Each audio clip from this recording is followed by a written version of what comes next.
Mas você ia falar de uma lei aí que não... Lei, isso é muito interessante, muito polêmico. Existe, assim, o templo, ele tinha várias partes onde as pessoas, de acordo com digamos assim, a posição dele no povo, ele poderia entrar.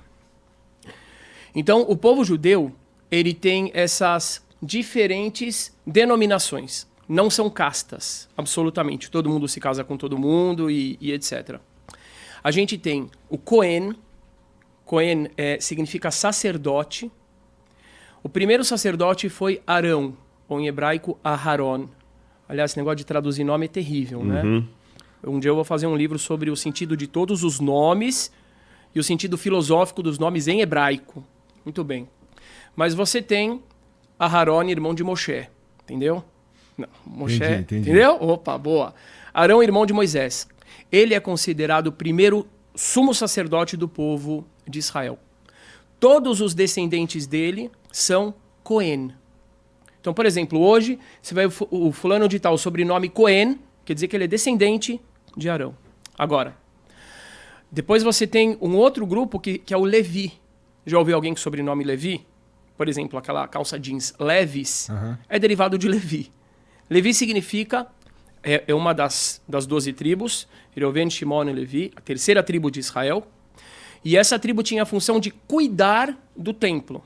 Então eles cuidavam da limpeza do templo, tocavam as músicas, eram os músicos, enquanto o Cohen, o sacerdote, ele fazia os sacrifícios e as oferendas. Fora esse grupo... uma coisa importante também. Cohen é da tribo de Levi. Pronto. Tá. Ou Porque seja, o irmão de Moisés todo era da tribo de Cohen Levi. é Levi, mas nem todo Levi é Cohen. Exato. Todo o resto é Israel. Todo mundo é Israel, na verdade, mas dentro dessa divisão a gente chama aquele ali é Cohen, Levi, e o povão é Israel. Então, por exemplo, a tribo de Judá, que é a tribo a qual eu pertenço, que é a tribo do rei, o rei Davi. Essa tribo não era nem sacerdote nem Levi. Como é que tu sabe que tu é dessa tribo aí? A tradição. É? Da mesma forma que eu sei que eu sou judeu. Tá. Já minha esposa, pela parte materna, que acaba não definindo, mas ela é Cohen.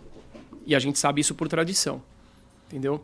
Então, muito bem. O que acontece? Na época do templo, a única pessoa que podia entrar no lugar mais privado do templo, que era chamado Santo dos Santos, onde tinha a Arca da Aliança, as tábuas da lei, etc., era o Cohen Agadol, o sumo sacerdote.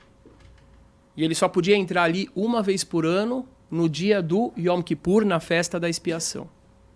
Então ninguém mais podia entrar ali. Agora, cada setor ele era dividido. Então tem uma parte que só Cohen pode entrar, o sumo sacerdote. Aquela outra parte, qualquer Cohen pode entrar. Tá. Aquela outra parte, qualquer Levi pode entrar. E os israelitas só até aqui podem entrar. Muito bem. Tá. Então, e tem uma outra coisa também. Só podia se entrar nessas partes, e principalmente nas partes mais internas do templo, consideradas mais sagradas, se a pessoa estivesse ritualmente pura. Então ela não podia ter tocado num morto, não podia ter ido no enterro, e etc, etc. Então tinham várias regras rígidas. Acontece que hoje existe uma dúvida a respeito de aonde era o Santo dos Santos. Portanto, muitos rabinos falam assim, é proibido qualquer judeu subir ali na esplanada da mesquita. Por quê? Porque qualquer lugar ali talvez era o Santo dos Santos. Tá. E quem que podia entrar? Só o sumo sacerdote, certo? Então eles falam é proibido subir ali. Existem outros, vários outros, que estão dizendo não, isso não é verdade. Veja só aquela questão das linhas. Veja o que falou Maimônides. Veja o que falou fulano, ciclano. Se a gente fizer o banho ritual de purificação, etc e tal, a gente pode ir até aqui.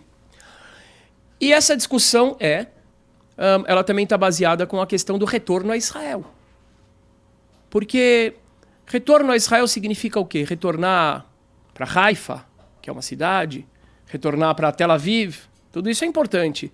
Mas Sião, como está nos Salmos, Sion, está mais relacionado com Jerusalém. E o lugar central de Jerusalém é o Monte do Templo. É o lugar mais sagrado para o judaísmo. E aí vários têm dito o seguinte, espera um pouco.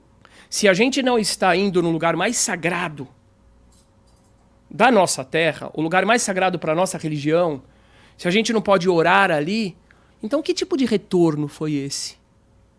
Então a gente precisa ir ali.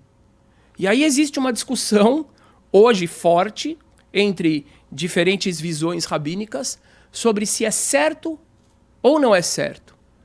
Então, por exemplo, outros dizem é errado ir ali porque se você vai ali, os muçulmanos vão ficar bravos e aí vai começar uma grande intifada.